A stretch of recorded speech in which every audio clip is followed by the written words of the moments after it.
మహాదేవ శ్రీమాత్రే నమః. మీనరాశి వారికి అందరికీ కూడా జూలై నెలలో ద్వాదశ రాశులలో చిట్ట చివరి రాశి మీది అయినప్పటికీ కూడా మీకు ఒక అద్భుతమైనటువంటి సుందరమైనటువంటి ఒక మంచి విషయాలను నేను చెప్పదలుచుకున్నాను. శ్రద్ధగా వినండి. ఎందుకంటే గత 2022 ఆగస్టు నుండి కూడా ఈ యొక్క మన మీనరాశి వారికి విపరీతమైన కష్టాలు, నష్టాలు, ఎంతో ఇబ్బందిని కలిగించేటువంటి సందర్భాలు, అదేవిధంగా వ్యాపార భాగస్వాముల వల్ల నష్టాలు, వ్యాపారాలు నష్టము, భార్యాభర్తలలో కొంత అన్యోన్యత ఏర్పడడాలు, కారణం లేకుండానే కొన్ని గొడవలు కానీ, కొంత భయంగా అనిపించడం కానీ, ఎంత కష్టపడినా కూడా ఫలితం కనిపించని సందర్భాలు 2022 ఆగస్టు నుండి కూడా 23, 24, 25 ఈ 26 సుమారుగా కూడా మార్చ్, ఏప్రిల్, మే వరకు కూడా అసలు ఏం జరుగుతుంది అనేటువంటి పరిస్థితులలోనే ఉన్నారు. ఓకే, గడిచిన రాశి ఫలాలలో, ఉగాది రాశి ఫలాలలో చాలా బాగుంది అని చెప్పినప్పటికీ ఇంకా ఎవరికి ఏం బాలేదే, మరి ఎందుకు అనే విషయాలను గమనించుకోండి. పుస్తకాలు చూస్తూ చెప్పడం అందరూ చేస్తారు, కానీ మన ఓన్ ప్రిడిక్షన్ అది గమనించుకోండి. సో ఏది ఏమైనప్పటికీ కూడా మన ఓన్ ప్రిడిక్షన్తో ఏ గ్రహము ఏ విధంగా ఉంటుందని క్లియర్ కట్గా నేను రాసుకొని మరి నేను విశ్లేషిస్తూ ఉంటాను ఎప్పుడైనా కూడా. ఇది గమనించుకోండి. కోర్టు, పోలీసు వ్యవహారాలలో మీరు వెళ్ళడాలు, ఇబ్బందులు ఏర్పడడాలు, చిన్న చిన్న విషయానికి పోలీస్ స్టేషన్కు వెళ్ళడాలు, మరి 2019, 20, 21లో మీకు జరిగిన శుభాలు అంతా ఇంత కాదు. మరి అంత శుభాలు కలిగితే మరి 21 ఆగస్టు 22 నుండి కూడా అన్ని అశుభాలే. అధికంగా పిల్లలు మద్యానికి బానిసవ్వడం, తల్లిని కొట్టడం, తండ్రి మాట వినకపోవడం, మత్తు పదార్థాలకు బానిసవ్వడం, చెడు వ్యసనాల పాలిట పడడం మీనరాశి వారు. తల్లిదండ్రులు బాధపడడం, విదేశాలకు వెళ్ళి ఉద్యోగం లేక ఇబ్బంది పడేవారు కోకొల్లో ఉన్నారు ఈ మీనరాశి వారు. సంతోషంగా వెళ్ళనైతే వెళ్ళారు, ఇప్పటికీ ఉద్యోగం రాక బాధపడుతూ ఉండేటువంటి వారు చాలా మంది ఉన్నారు. మానసిక ప్రశాంతత పూర్తిగా కోల్పోయిన వారు చాలా మంది ఉన్నారు. బైక్ యాక్సిడెంట్స్ కావచ్చు, కాలు విరగడమా, చెయ్యి విరగడమా, మీరు నమ్మినటువంటి వారే మీకు మోసపూరితమైనటువంటి వాతావరణం, అన్న అన్న తమ్ముడు తమ్ముడు అని చెప్పి తిరిగిన వారే మీకు శత్రువులుగా తయారైనటువంటి వారితో గొడవలు పెట్టుకోవడం,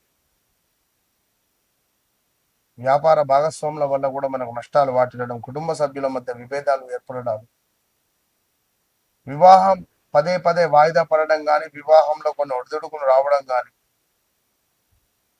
ఇంట్లో ప్రశాంతత లేకపోవడం కానీ, నిరంతరం ఒంటరితరంగా అనిపించేటువంటి సందర్భాలు, ఏదైనా మనకు సోకిందా, ఏదైనా దయ్యం పట్టిందా, అరే ఇట్లా ఎందుకు తయారయ్యా, మరి ఉద్యోగంలో కూడా లేనిపోని విపరీతమైనటువంటి కుట్రలు మనపై మోపడాలు, డబ్బు అసలే ఆగకపోవడాలు, ఎంత డబ్బు వస్తే అంత ఖర్చు అయిపోవడం కావచ్చు. ఇలాంటి సందర్భాల నుండి మరి మీ లగ్నంలో ఉన్న శనైశ్వరుడు వక్ర దృష్టి వల్ల 12వ భావానికి వెళ్తున్నాడు. కొంత జాగ్రత్త. జీవితంలో పెద్ద పెద్ద మార్పులకు ఇది శ్రీకారం అని చెప్పుకోవచ్చును. వ్యక్తిత్వ వికాసం, కర్మ ఫలితాలు ప్రత్యక్షంగా అనుభవించే కాలంగా చెప్పబడుతూ ఉన్నది. కుటుంబ ఆస్తి వ్యవహారాలలో పాత సమస్యలకు పరిష్కారము లభించేటువంటి పరిస్థితి ఉంది. గృహ మార్పు ఆలోచనలు వచ్చే పరిస్థితి ఉంది. వివాహం కాని వారికి వివాహం, సంతానం కాని వారికి సంతానం ఏర్పడేటువంటి యోగము ఏర్పడబోతున్నది. గృహము నిర్మించుకునేటువంటి అవకాశాలు, మరి విద్య, ప్రేమ వ్యవహారాలలో అనుకూలత, పెట్టుబడులలో వివేకంగా మీరు ముందుకు వెళ్ళేటువంటి ప్రయత్నం చేస్తేనే అద్భుతమైనటువంటి ఫలితాలు వస్తాయి. కనుక మీనరాశి వారు మీ జీవితంలో బ్రేకప్స్ ఉన్నాయా? మరి గడిచినటువంటి సందర్భాలు బాగా లేవు, ఇది ఖచ్చితంగా కూడా. మరి మీ జీవితంలో మంచి సందర్భాలు కానీ అనుకూలమైనటువంటి విషయాలు కానీ మనము గత వీడియోలో మీకు సంబంధించిన ఆలయాలు ఏవైతే బాగుంటాయో చెప్పడం జరిగింది. అవి చూడొచ్చును, ఒకసారి అచ్చడకు వెళ్ళి కూడా రావచ్చు. అదేవిధంగా ఎవరైతే ఈ మీనరాశి వారు ఉన్నారో మీ వ్యక్తిగత జాతక రీత్యా నడిచే దశ అంతర్దశలు ఏవైతే ఉంటాయో ఖచ్చితంగా మీ జీవితంలో నన్ను కలవక ముందు, నన్ను కలిసిన తర్వాత అనేటువంటిది ఉంటుంది. ఇది మాత్రం వాస్తవము. ఎందుకు అంటే మీ జీవితంలో చాలా యోగాలు ఉన్నవి, అవి మీరు యూజ్ చేసుకుంటలేదు. వాటిని ఎట్లా యాక్టివేషన్ చేసుకోవాలి, అవి ఎట్లా మనకు ఒక మొబైల్ రీఛార్జ్ చేస్తే ఒక సిమ్ ద్వారా యాక్టివేషన్ అయ్యి మనం కాల్స్ మాట్లాడుతున్నాము, మరి ఆ గ్రహాన్ని మనం యాక్టివేషన్ చేయడం ద్వారా మనకు రాజయోగమా, ఏదైనా నీచభంగ రాజయోగమా, రాజభోగమా, ఇలాంటివి చూసుకోవచ్చు. సో తప్పకుండా మీనరాశి మిత్రులారా, రాబోయే రోజులలో కొంత మంచి మాత్రం జరగబోతోంది అనేటువంటి విషయాలను తెలుసుకోండి.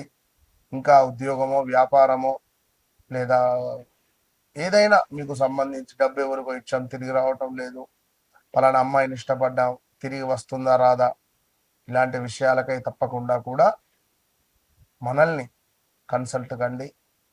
నాతో మాట్లాడక ముందు, మాట్లాడిన తర్వాత మీ జీవితంలో మార్పు అనేటువంటిది రాకుంటే ఓపెన్ ఛాలెంజ్. అంతే. All the best.